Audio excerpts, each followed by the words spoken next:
आप अपना रिश्तेदारी देखकर वोट दीजिएगा तो आपको रिश्तेदार ही मिलेगा। कहावत सुने ना, रोपा पेड़ बबूल का तो आम कहाँ से होए। जब आप जात देखते हैं, धर्म देखते हैं, तो आप डेवलपमेंट का कैसे उम्मीद करते हैं। इसमें आपको खुद पे अकाउंटेबिलिटी लेना होगा, तब जाकर बिहार बदलेगा। बिहार में इलेक्शन होने वाला है और अलग अलग लोग अलग अलग पार्टियों को वोट देंगे और जो दूसरे पार्टियां हैं उनकी कमियां निकाली जाती है। कोई कहते हैं कि प्रशांत किशोर नए हैं, उनका कोई आइडियोलॉजी नहीं है।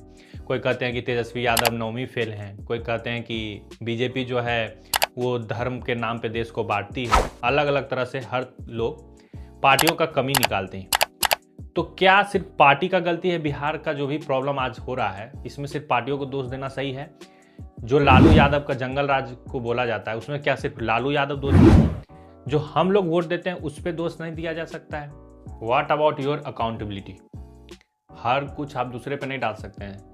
जब आप अपने बच्चे को स्कूल में भेजते हैं तब तो नहीं कहते हैं कि यहाँ पे स्कूल की गलती है या शिक्षक की गलती है। वहाँ पे तो आप बच्चे पे दोष डालते हैं। पर यहाँ पे आप जब वोट डालने जा रहे हैं और यहाँ पे आपके पास चॉइस है 5 साल के लिए, उसके बावजूद आप सीरियसली होकर कैंडिडेट को नहीं चुनते हैं, तो इसमें आपको क्यों ना दोषी माना जाए। वो कहावत सुने ना, रोपा पेड़ बबूल का तो आम कहाँ से होए। यदि आप बबूल का पेड़ लगाइएगा तो आम आप कैसे एक्सपेक्ट कर सकते हैं।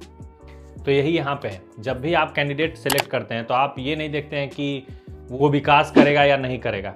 यू ऑलवेज सी कि कौन सा पार्टी का है। ये मोदी जी के पार्टी का है तो इसको वोट देते हैं।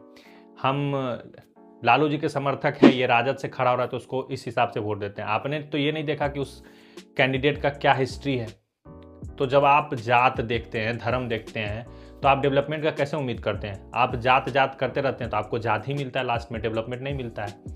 यदि आपका टॉपिक डेवलपमेंट होता, टॉपिक इंडस्ट्री होता या शिक्षा होता, तो वैसा आपको मिलता। वहाँ पे जो भी पार्टियां हैं वो आपके वोटिंग पैटर्न पे ही प्लानिंग करती हैं। आपके पास ऑप्शन है, वो ठीक है, आप कहने को कह सकते हैं कि 3 पार्टियां हैं हम लोग के पास और कोई ऑप्शन नहीं है, बट ऐसा नहीं है। और भी बहुत सारे कैंडिडेट इलेक्शन लड़ते हैं। आपने देखा होगा निर्दलीय बहुत सारे लोग होते हैं जिनका कोई आप लोगों को पता भी नहीं रहता। तो आप उनका हिस्ट्री निकालिए, जहाँ पे आप चुनाव लड़ रहे हैं उससे रिलेटेड आप देख सकते हैं, बट आप ऐसा करते नहीं। आपका बच्चा जब स्पोर्ट्स में रहता है या खेलता है तो आप लोग बोलते हैं कि बेटा पढ़ो, फेल हो जाओगे। तो जो बच्चा स्पोर्ट्स का तैयारी कर रहा है वो फिजिक्स में अच्छा नंबर कैसे ला सकता है। तो उसी तरह आप दूसरे चीज़ का हिसाब से वोट देंगे तो आपको वही मिलेगा ना। आप अपना रिश्तेदारी देखकर वोट दीजिएगा तो आपको रिश्तेदार ही मिलेगा, वो आपको डेवलपमेंट के नाम पे नहीं मिलेगा। तो इसका सॉल्यूशन क्या हो सकता है? इसका सॉल्यूशन हो सकता है कि आप बहुत सारे कैंडिडेट को देखिए। आप जैसे कोई भी जगह पे हैं तो वहाँ पे देखिए कि कौन कौन कैंडिडेट इलेक्शन लड़ रहा है और वहाँ पे देखिए कि उसका ट्रैक रिकॉर्ड कैसा है।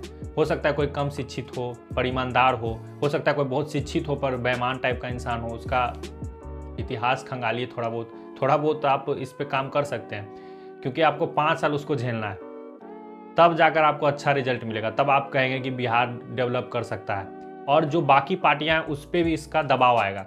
हर पार्टी, या तो वो बीजेपी हो, आरजेडी हो या ओवैसी हो या प्रशांत किशोर हो, हर कोई 60, 70 या 80 इंसान जो होता है वैसा को उतारते हैं जो पढ़ा लिखा हो, जो बैकग्राउंड जिसका साफ हो। यदि हर पार्टी से आप उन लोगों को सिलेक्ट कीजिएगा तो एक नया ट्रेंड शुरू होगा। लोग अपराधियों को वोट नहीं देंगे, लोग उनको वोट देंगे जो विकास कर रहे हैं, जिनका ट्रैक रिकॉर्ड अच्छा है, जो जनता का भलाई करते हैं। तो पार्टी भी उसी हिसाब से उस पैटर्न को चुनेगी और अपने फायदे के लिए उस चीज़ का इस्तेमाल करेगी। तो आपको देखना कि आप उसको कैसे कर सकते हैं। इसमें आप तेजस्वी यादव और लालू यादव और मोदी जी को दोष नहीं दे सकते हैं। इसमें आपको खुद पे अकाउंटेबिलिटी लेना होगा, तब जाकर बिहार बदलेगा। उम्मीद करते हैं कि आप लोग इस बारे में थोड़ा सोचें, क्योंकि जल्दी ही इलेक्शन होने वाला है। फिर 5 साल आपको एक नई सरकार को झेलना होगा। फिर आप लोग नया नया शिकायत कीजिएगा। उस पार्टी के सपोर्टर होंगे तो उसके तरफ से बोलिएगा, भले ही वो पार्टी गलत करे फिर भी उसके सपोर्ट में आपको कुछ ना कुछ बात बनाना होगा। और विरोधी पार्टी होगा जिसका अच्छा कैंडिडेट नहीं होगा तो उसके खिलाफ अनाप शनाप बोलिएगा। उनका तो भलाई होगा, आपका कोई भलाई नहीं होगा। तो सीरियसली जाकर वोट कीजिए और बिहार को बदलने में मदद कीजिए। Thank you, have a nice day.